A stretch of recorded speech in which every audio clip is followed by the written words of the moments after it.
Thanks for listening to Tell Me More. We are back. Well, I'm back. They've been here. But it's a great episode, and we catch up on what's been going on in the life of our church and what lies ahead on this flourishing journey. We hope it's a great episode and you enjoy listening to it.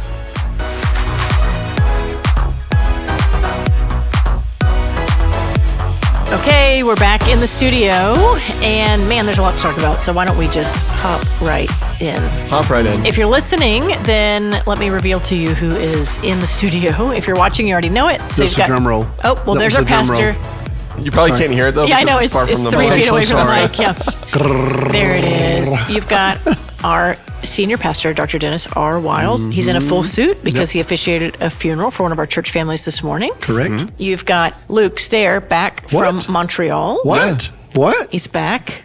Sheraton. Oh, well, there it is. With his French. And he is not in a suit. He's in kind of a Luke outfit. Yeah. I've been proofreading things for Engagement Month. We love all it. day, so. And you've Way to got go. me. If you're watching, you might notice. And if you're listening, I'll describe it to you. I have several pieces of flair on today. You do, yes. I have not one, but two lanyards. That's 2 more than I normally wear. 2 different identifications. And my name tag. Why do you have 2 lanyards today? Because our church is hosting, drum roll please. You can do that very Yeah, well. there it is. Yeah, too well, maybe. Conclave, which is a Texas good. Baptist Family Ministry, Next Gen Ministry conference. And we've good. got, I don't know, it looked like 1 million people across the street. I there's- parked I bet far it- away today. Many there hundreds. are 100 vendors, and they're right at 800 That feels right. participants. The that are in sanctuary, I went in the conference. back of the sanctuary a few times, is very full. Yeah. Which is so great. It is. And by the way, when you see Casey Fagan, she was on the planning team for this. Yeah. Just give her a pat on the So back good. because Our very own Kurt Crodel, who left us to go to Texas Baptist, is crucial in this as well. Yeah. And I have mine, first time I've ever worn my name tag that they made for me. I'm pretty proud of myself. It looks great. Yeah, thank you. When we're talking about Conclave, too, Kurt Grice was making laps this morning. And I was He like, invented it. He invented it. Let's not forget. It's much like invented we talked about Conclave. Ricky last week. Luke, you were yeah. gone. It's much like Ricky. You can forget that Ricky, before Living Hope, was just a very formational and innovative Yes. pastor on our staff. He You was. can do the same thing with Kurt Grice if you're not careful. Yep. That he's always been this kind of father of the church, associate pastor. Nope. Heck no, Kurt had a run. Vibrant youth ministry. Run as a Big youth time. ministry. And he invented Conclave for Texas Baptists. So he was walking around the halls just beaming. And I said, Kurt, what's it feel like to have a heritage, have a legacy? And he said, I'm just proud. This is awesome. So Yeah. It's and really to be at cool. our church. And Yep. anyway, it's great. So yeah, we are a hosting church, obviously. So our ops team has been Oh, man. All full out. full out and doing great. I mean, yeah. we have just a ridiculous. All hands on Yeah, deck. I but got- Andy, Erica, Jackie. Kyle and my Andy were goodness. here Kyle. yesterday from yesterday Seriously. because they do, an excellent job serving us during church, Yeah. and then immediately switch and put their conclave hat on. And so I know Kyle and Andy, and I bet Erica too, were here. They had like a 17-hour day yesterday, Yeah, it was 6 a.m. crazy. to 11 p.m. They were just here hustling, and it's paying off. I mean, it's blessing all these. Oh. I can't imagine how many churches are here. Yeah, I don't of the even know. 800 So many. participants, I bet it's 400 or 500 different churches. Probably. And the head dude stopped me today and he said, okay, we've been doing this a long time. We do it all over. We've never quite had the level of just care and attention. There it is. You all have gone There it is. so far out of your way to accommodate us. That's And, that's the goal. yeah, That's the it's bar. really good. You know, And Proud lest of we him. forget, Michael Glenn is leading leading worship. Yep. Yeah, it's one of those where you can't be more than maybe 2 degrees of separation from a First Baptist person. Yeah. It's pretty Which is awesome, what we really. want. Yeah. I mean, you have a vision, Pastor. You've had it Yeah. since I've been around, to be a resourcing church. Right. And then to also couple that with, you call it a culture of yes. We want to, can we figure this out? Yes, I think we can. Let's do it. So you have to be a little bit proud to have us I'm doing very that. proud of them, yeah. And for those who've been around our church for a while, it's almost a joke that we would use our facilities to host something this nice. That's right. Because 10 years ago, It would have been hard. it wouldn't have been the same. Well, it would have been really hard. They would have had to bring in Everything.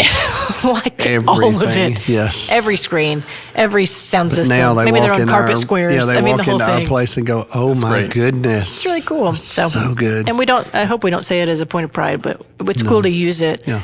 the way that we kind of envisioned Which it. is We why our remodeled it. people gave sacrificially to have this campus, is for it to be used just like this. And you've got our preschool, our CDC using the preschool space is running, and it's safe and secure because we have that exactly. building that can do it. Exactly. In some ways, it's the fruition of a lot Yes, of it dreaming really and is. scheming, and so it's good. I'm sure we'll go over there after this and just take a look and see things. So For sure. anyway, Conclave.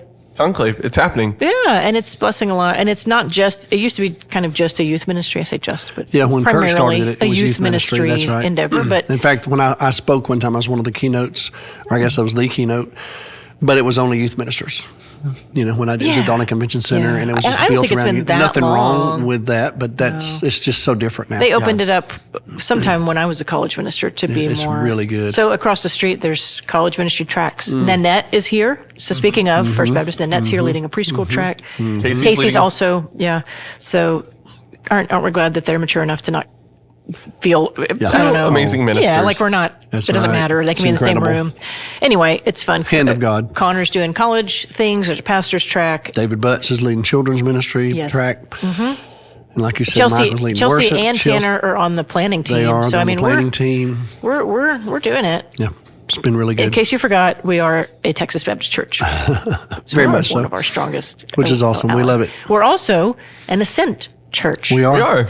And Luke, you've been Been doing ascent things. You've been ascending. You've You been- ascended all the way to Canada. north of the border. Not too far north of the border. Tell though. us everything we need to know. I don't even know what to ask. Oh, man. I want to say how was it, but that's so broad. Let's It is do so let's broad. do a You better took a question than team that. from First Yep. Baptist. Yeah, so we had a team of a total of 6 of us from First Baptist that left Friday afternoon of last week. And we basically, our church has a partnership through Ascent with the French Baptist Union of Canada. Their general secretary is a man named Raphael Anzenberger. He's met with our Great Commission Council. We really enjoyed getting to know him through the Ascent movement. They're part of Yes. Ascent. But them, the union, along with what's in English known as the Quebec Evangelical Alliance, in partnership with some other entities across Canada, hosted a Church Futures and Innovation Forum. And so, Church Futures. and Innovation Forum. The only time I've ever heard the word futures is involving like stocks. Yeah. Like you buy futures of a company. Yeah. I'm not So- even claiming I know what that means, but I've never heard about church futures. Well, basically what just looked- they were attempting to do, and I think we culturally, we don't always think much about Canada. I think in the U.S. we can get a little guilty of just thinking of it as the U.S. part 2. Yep. And it's not. It's very different. It's culturally very different. And that's especially true if you're in the French-speaking parts of the country, which we were. Yeah, you might be able to get away with that in like Calgary Yeah. or Alberta. But in Quebec, it's French. But the French and English sides of Canada have historically not talked to each other very much, and that is true for even the church. So, but they did something kind of historic in bringing together leaders from across the French and English speaking churches, Wow. putting them together in one room for a bilingual thing where basically they're asking hard questions about, well, what is the future of the church in Canada? What are the things we can do now to prepare ourselves for the challenges that are coming our way? Right. And how can we work collaboratively across our English and French lines so that we can better respond with the gospel as Canada continues to change? So when we wanted to kind of start doing an engagement trip with our partners at the French Baptist Union, we asked them what would be helpful to them. And they said, it'd be great if you could bring people to basically staff this forum. So we took a team of people and we did check-in stations, passing out name tags, cleaning up lunch, trash, passing out Just serving. materials, just serving. And as you can imagine, the relationship between Canada and the U.S. is not as good as it has ever been. Right. It's been better. Been dicey recently. But Intense, when they announced that a small team from Texas were the people that had actually come to just serve, not lead, people were shocked in a really good way that their brothers and sisters in Christ from the U.S. actually cared enough to come and serve and help them. And You were sent to serve. we were sent to serve. And so we had a I like foreshadowing. I little like foreshadowing. We'll get to that in a Futures. minute. Little Yep. futures. Little future there. podcast futures. but it was really good. And I was so glad for our team to get to also listen in and learn from what they were talking about. And I think people left energized, thinking about how to apply what they're going to do. So I put them in an Uber on Tuesday morning, and then I stayed and led a tour for Ascent pastors and denominational leaders to help kind of continue to build those connections in Ascent between the U.S. and Canada. So spent They've kind of been, they've said, okay, you've gone and seen this. We want to go see it. Right. So you're like, I've been here, let me. so facilitated the tour. One of the pastors was texting me during the trip. Oh yeah, It was a good trip. It was a good group. So we had one pastor from Texas, 2 from Alabama, Pennsylvania, Virginia. So just a good group, good engagement. We'll talk more, I think, about Quebec and French-speaking Baptist Union and Engagement Month next month. But Don't you think pastors from Alabama and Texas they're kind of the pretty much kind of the cream of the crop? Is that what you feel like? I mean, is that been your experience? I'm not sure. Anyway, I am partial to Alabama, Upper third. but also Midwest is best. Oh, yeah, the Midwest. I knew the pastor from Alabama and the one from Texas. Oh, yeah. You did. I think you actually sent both of them to me I to do did. I this. sent them both to you to see if they might be willing to go. And I'm so glad that they did.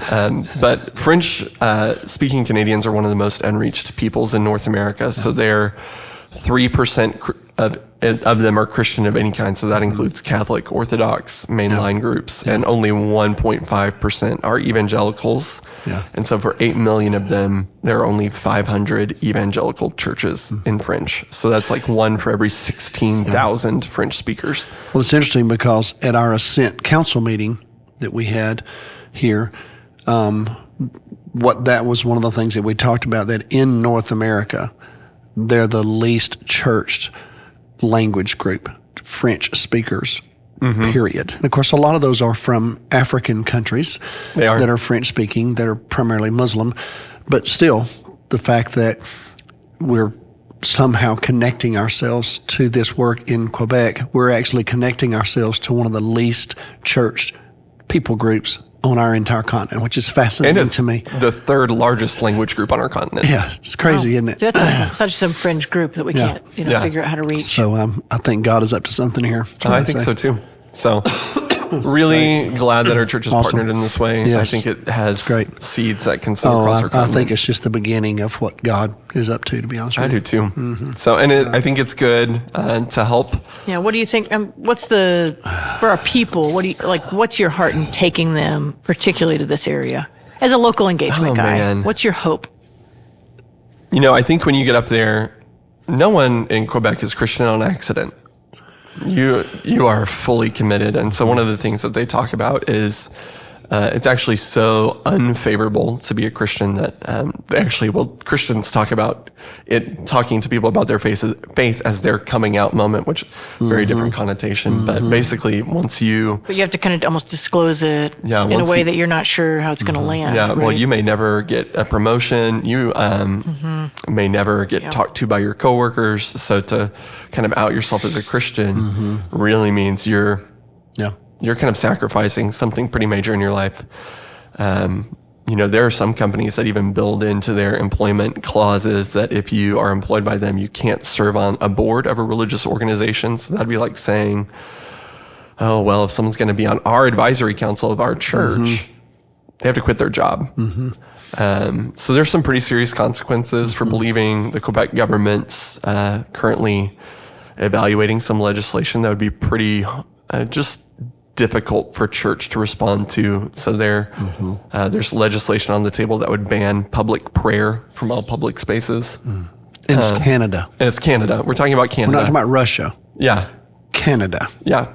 And this is just the province of Quebec, not the entire country. Right, sure, I know, but still, it's Canada. It's Yeah, on our border. And how far from the U.S. border are you in this On a moment? clear day in Montreal, you can see New York State. Right, like you're not having to go across the world, Right, to yeah. Dr. Wiles' point. And so Fascinating, isn't it? they're thinking about passing laws that would rewrite the tax code so churches would have to pay property tax, and they would get rid of the tax benefits on gifts to religious organizations, which I think estimates are that would close 80 to 90% of church buildings in Quebec. So they're really trying to rise to respond to this moment. And I think, too, one of the things that we're going to be talking about during Engagement Month is this whole idea of polycentrism, the idea that not only are we going there, they're coming here. We're bringing people like Raph here to help us understand some of the secularizations that we're facing, and how do you minister in those environments. Even though we have more freedom, there are still some there are things that we can learn from them. We're in this together. We're learning with each other, from each other, with each other, and which I think is a really, really good thing. I do too. And it's good people. So you're hoping our people go there.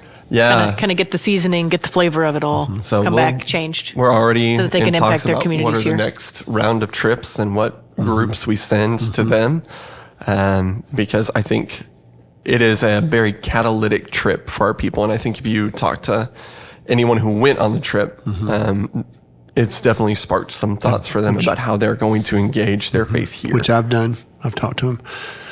And it's accessible. Yeah, I mean, that's another thing. We, as much as I love Africa and feel called to Africa, as it's not accessible. That's really not the word you would use. You're going to give up 2 weeks of your vacation, and exactly. If you're going to have any opportunity to do anything and be there, because it takes so long to get there, and it's so difficult, costly. It is. Very expensive. Obviously time and energy, but this was a long weekend for our people. So much more accessible, and yet you're still encountering very similar challenges, different cultural context, but it's still unchurched, ungospeled, and almost inoculated in some ways, and so to me, it is calling for some innovative thought in terms of evangelism and engagement, which really and truly would be helpful to us here too. Oh, it's so beneficial. So it's interesting how it's kind of a symbiotic relationship. It really is. It's really good. I could talk about it all day. It's great. I'm glad you got to go. And I say we take a commercial break. Okay. We probably should. Because this podcast Are we still is brought sponsored to you by First Baptist Arlington? It is. It's brought to you by First Baptist Arlington. Just thought I'd double check. Yeah. First Baptist Arlington. Yes. Your one-stop shop for all your so much discipleship It's needs. October. That's right. This coming Wednesday night, we got this all adult fellowship. I know, it's fun. Yeah. So if you're listening to this before Wednesday at let's say 5 p.m., get in your car. 6 p.m. there's a men's fellowship in the courtyard. So all adult, the Adults. Right. Yeah, 18 and under are still doing your normal thing, youth group down. Right. But for all the adult and the care ministries are still going, because that's feels a little insensitive to be like, come kick a football. Take a pause on grief share. There's a dynamic now on Wednesday nights though that we haven't had in a long time. So all the adults that are really good. So like no crochet, no cooking class, no pickleball. We're all going to be no in. prayer lab. Here we go. Exactly. Here we go. Courtyard and fellowship hall. Women are going to play bunco in fellowship hall, or just hang out. So if you're like, not really a game person, but I want to be together, that's great. Sit by me. Come on. Come on. And then the guys are in the courtyard doing a football-y thing, which same thing. If you're not football-y, go fellowship. There'll be plenty of guys. They're barbecuing. Yeah, there are Jay and Jason Crumley are smoking a brisket. We're going to brisket nachos. They offered some to the women, and so the women said, yes, we will accept your brisket nachos. Our gift back is baked goods. So the women's ministry is making baked goods for all. And I think it'll be fun. I feel good about all of it. It's easy. It's not super long. I feel good about all of it. If you can just get to an entrance at 6, we'll help you find your way and do that. So that's midweek. There's a marriage night. It's not really a conference, but a marriage night next Sunday, the 19th. Gosh, I'm going to miss some things. There's a lot going on. And then I'll get on my annual local engagement soapbox. But, go. One of the best nights of the year to engage people in your community is at the very end of this month. And I know it's Can you say that word out loud in here? Complicated feelings. Can you say it out loud? So, if you will. Are you talking about All Hallows Eve? Yes, or as it's sometimes known, Halloween. However you feel about it. Right. I know there are differences of opinion, and I'm not trying to tell you how to feel, but all of your all neighbors. you know is that your neighbors are going to be out in your front yard. Will be outside. Everybody will be outside. And you have an opportunity to engage your community in a way that happens one time a year. Because we have those national night out celebrations, but this is the real national night out. Oh, Everybody will be out on Halloween. We know that. The street next to mine, just like the house behind mine, their street, they get the city to block it off and just have huge stuff in the street. Our daughter's neighborhood there in Interlochen. I bet it's wild. We had 500 people at her house last year. Came for candy. I'm pretty excited because we got invited by Lucy Judkins, who is 5. Mm-hmm. Yes. She wants to be Toy Story's Little Bo Peep, and guess who she asked to be her sheep? So fun. Jack 3 little Benetham. guys. Yes. And we said, yeah, absolutely. We'll pay for everything. Let us know where to be. Yeah. So fun. But even if compliment. Oh yeah, more missional. Yeah, Let's if talk you're, about it. a parent who is actively taking kids around trick-or-treating, consider who is not churched that you can do that with. Think about friends from your kid's school that you could join in with. It's how we met our neighbors. Yeah, it's such a good way to meet especially neighbors. our back fence neighbors, because you don't really have an excuse to go just ring the doorbell. Yeah, because we live on long streets. It's not like a block. It's just. But if you got really 3 helpful. little guys, you're going to meet a lot of They people. are You sure will. magnets. They're magnets. Especially in matching costumes. Last year with the 3 ducks in a row. Yeah. Everybody. So.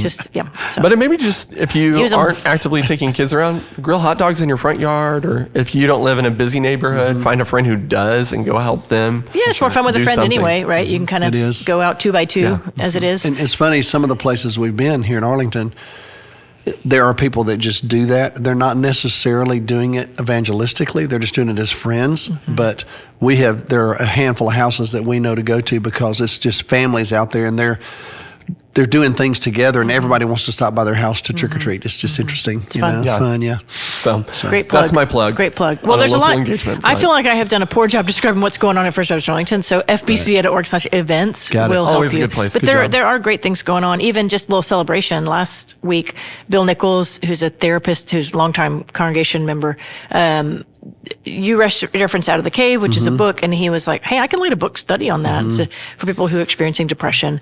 And we had a full room We did. of Wednesday unnamed night. church members awesome. that came to share that, to be supported and support each other as they learn got it. together about how Really to good. manage. And I'm thankful for that. And it's going to run all of October, so the next 4 weeks, and you can be part of it. It's really good, Yeah, too. it's really sweet. So anyway, good examples of life at First Baptist Arlington. Good place to be. Yes. Like it.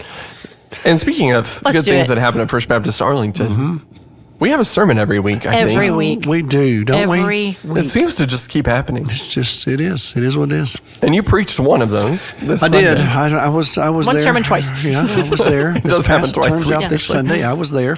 Well, For, okay, I'm your looking at your spiritual notes. family. I listened to the sermon. It's just a lot of theology packed into. Like, where do you want to start? Because here are the words in bold as I look at it. I won't even read all of them. You have the church, the mission of God, the church again, the commission. Yep. What is a disciple? How do we make disciples? You have every human being needs, Yeah. and at least 7 things written there. Where might we Where's the even Lord? start? Where's the Lord leading you Oh, right wait, now, let's all Dr. pause. Wiles? Let's all pause. We're just, yeah. Well, this fall we are focused on an exploration of relationships. It's one of the domains in the Global Flourishing Study. And what we've discovered is that what the Global Flourishing Study to me is doing in some ways, it's actually adding scientific data around anecdotal evidence that we all kind of already knew somewhat intuitively or through our experientially. Didn't Kate Long, she wanted to write something about, I don't know if I'm pronouncing it right, but the banality of flourishing. Yes. Like how boring. Yes. Because it's so intuitive. Exactly. That It's it just, ought to you be know these almost. things will work, Yeah. but now we're proving that they Yes, actually but work. that's her, the lead researcher, or one of them, Yes, after Tyler. from Harvard. Yeah, is saying like, it might seem boring. These questions might seem too obvious. Right. There's a ton of scientific thought right. behind it. Isn't That's that right. great? Yeah. So one of the things that we're learning is that the healthier your relationships are, particularly close up to you, in general, the healthier you are as a person in every respect. Kind of feels right. Yeah. Who'd have thought? Yeah. Yeah. So if you want to use the word flourish to describe that, well, that's really what that really means. And so we're just looking at that. So we started off with a couple of theological reflection sermons to just look at how God designed us, how He created us, He designed us for community. Back through the book of Genesis, what happened? Why is it so broken? Well, sin entered the world, and it has just affected our core relationships, our relationship with God, relationship with each other. But then, how do we find our way through some of that? So the family, Ryan Chandler preached a sermon on the family, and then last Sunday I preached one on friendships. But today we're talking about yesterday's message, which was about our spiritual family. And what I was hoping to communicate yesterday was, first of all, just how valuable it is to be in a spiritual family. You know, the imagery, the language that's used in the New Testament, brothers and sisters. We gather around a table for communion and fellowship.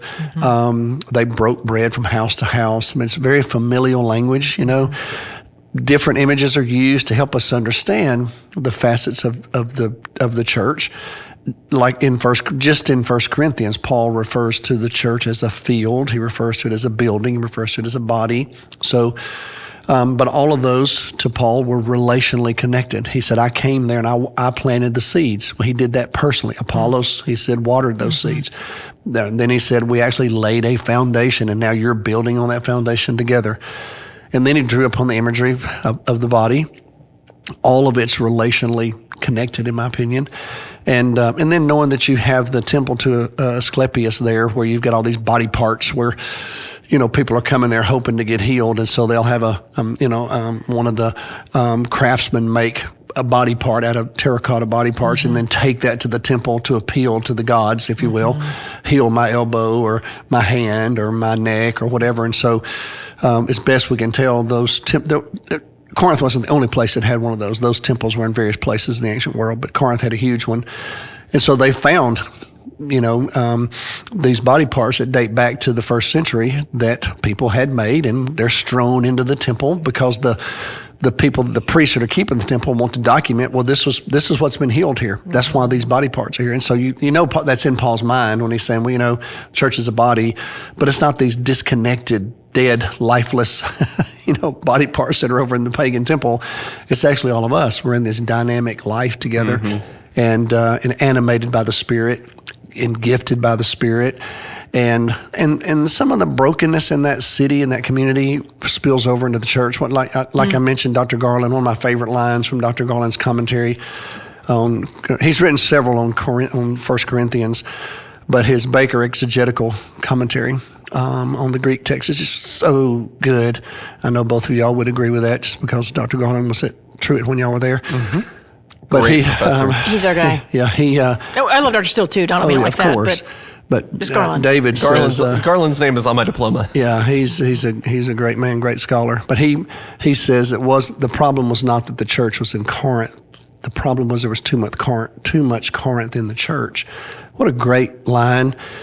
And so even in the reading, even the reading of the text where Paul says something like, I realize you're Jew, you're Gentile, and I just added Republican, Democrat. You can pick anything if you want to.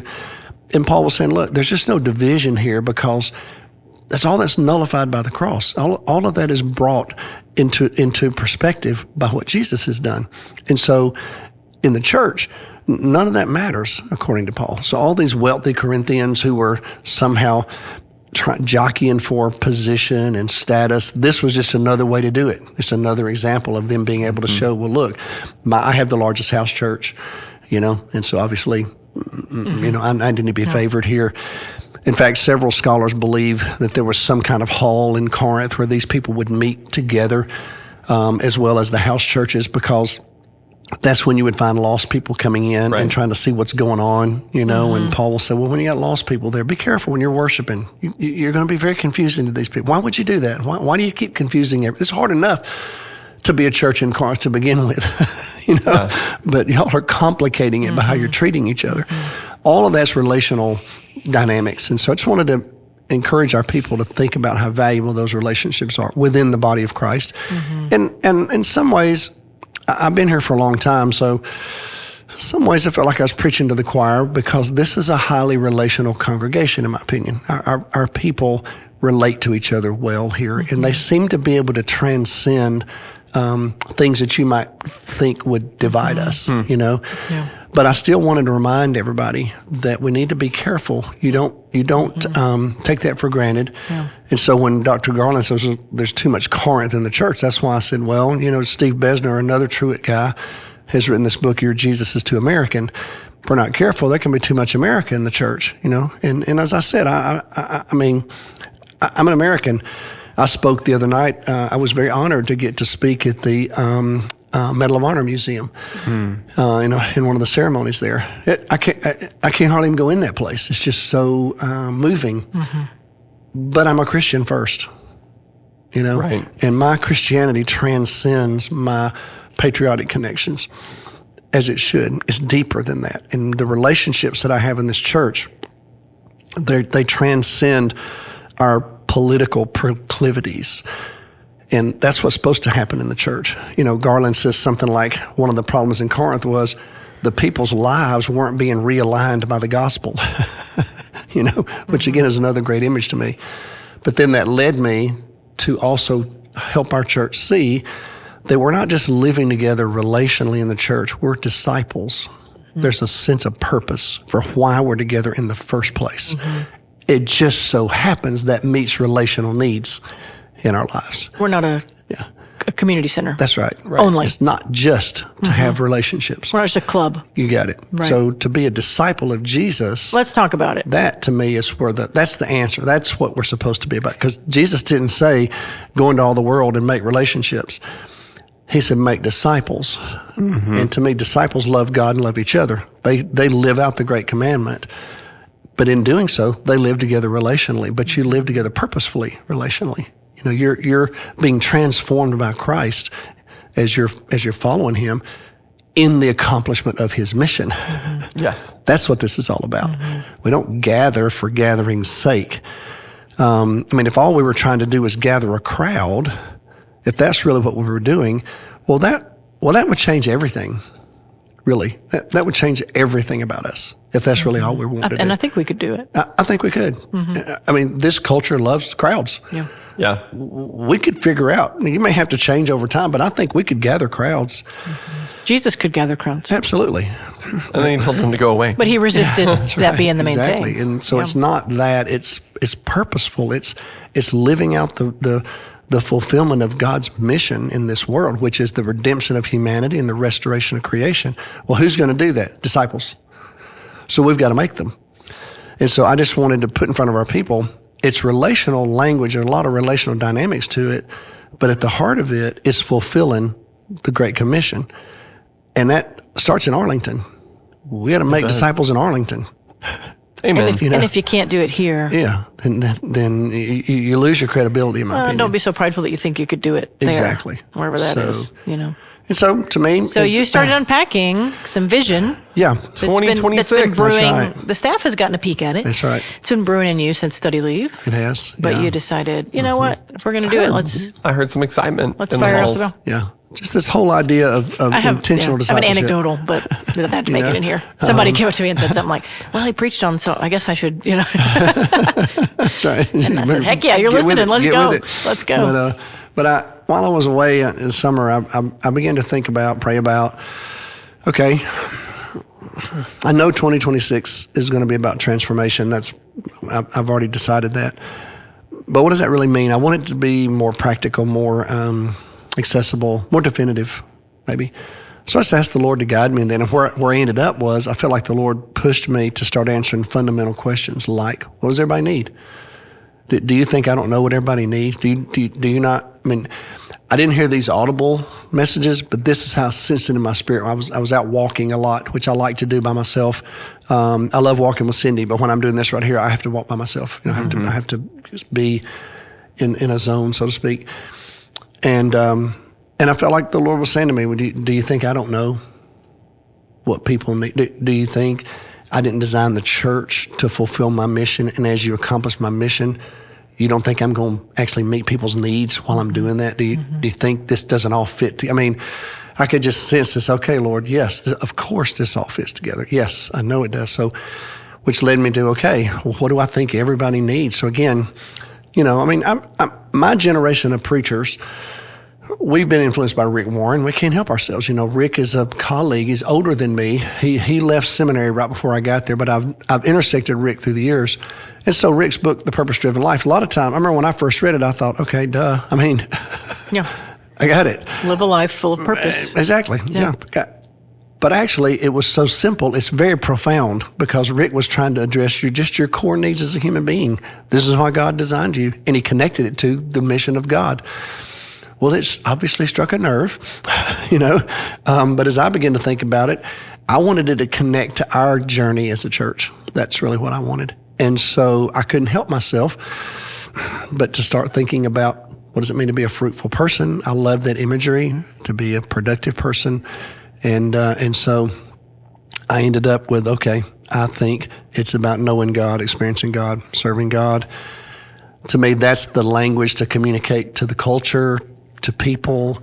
That's the kind of thing I would envision having on the walls of some of our buildings, that this is really what we're about. But the insider language for us, to me, is, well, we need them to be saved. That's what we all need. We need them to be shepherded. We all need it. We need them to be shaped. We all need that. And we need them to be sent. We all need that. And that, to me, is knowing God, experiencing God, serving God. So my plan is in 2026 is to unpack all that and connect it to what we learned in our flourishing survey in October, because I believe they're going to dovetail, because I think we're asking people about their own sense of flourishing. And I believe biblically I can give justification to what I presented. So I believe I can connect it all. I say we will connect it in 2026 in a very profound, definitive way.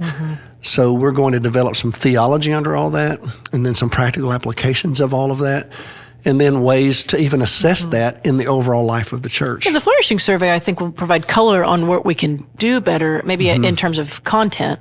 But the 4 S's that you've just laid out, those are pretty much the life of a disciple. Yeah. So it might, the way we shape people may shift based on the survey, or the way we shepherd people and their hurt may shift based on this. But it's not like these. I think they play together, dovetail, the word you used. I do too. Because one, I hate to say one's more the content, but we're still going to shape and shepherd people, the knowing God part. But the Flourishing Survey is going to help us know our blind spots, our weaknesses, where we need to help people hone in their skills a little more. If it's service and being sent into the community, whatever that is, it's just going to help add light to how we accomplish that. And that's I think that's a good way to put it. But I think some people can at our church, if you're, I'm not criticizing, it's just speaking reality. If you're only here every other Sunday and you catch things and you think, okay, I thought we were doing flourishing and now I hear this thing about discipleship. Yeah. I just want here's another touch point. Still flourishing. Here's another touch point that flourishing, and it's not just a theme, but I think it will provide a lot of the what we're up to. But this discipleship pathway, or the whatever we're going to call this, is really the how we get it done. This is who we want people to be. Right. And I think the flourishing is going to be as much of just so you are here in terms of our church culture. I think you're right about that. I think that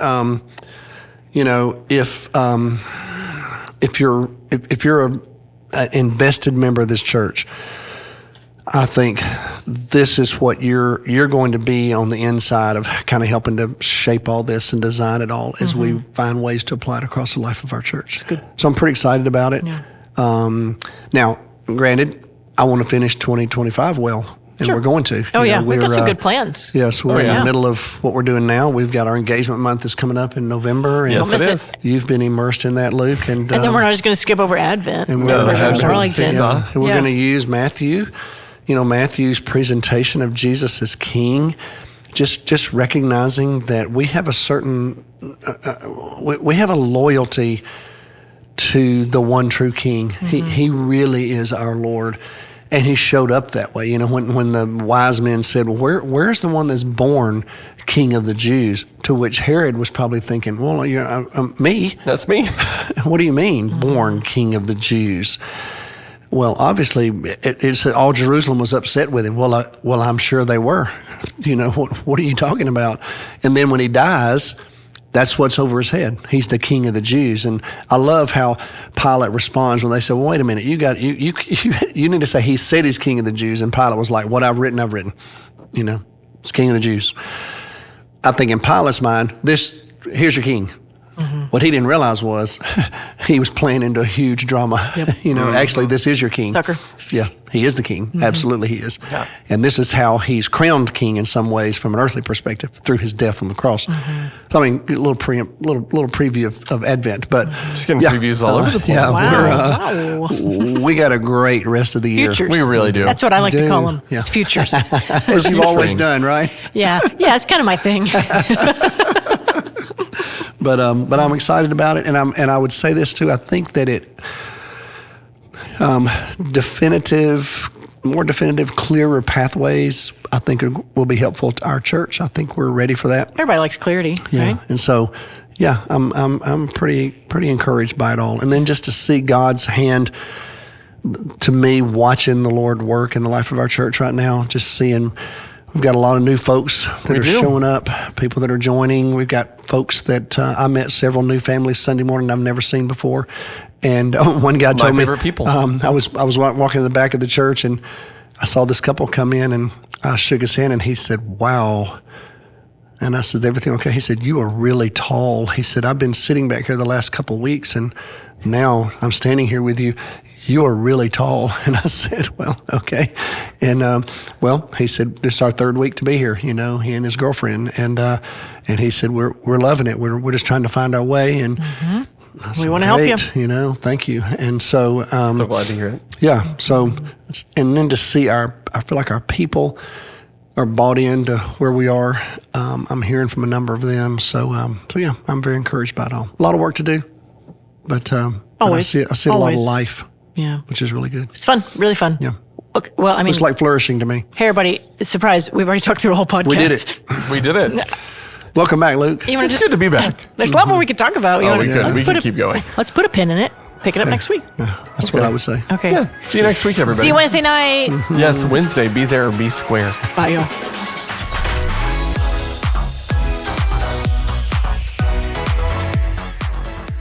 Thanks for listening to the Tell Me More podcast today. You can subscribe to this podcast on your app of choice, or you can visit us at fbca.org to find out more information about the podcast and our church. Thanks for listening. Have a good day.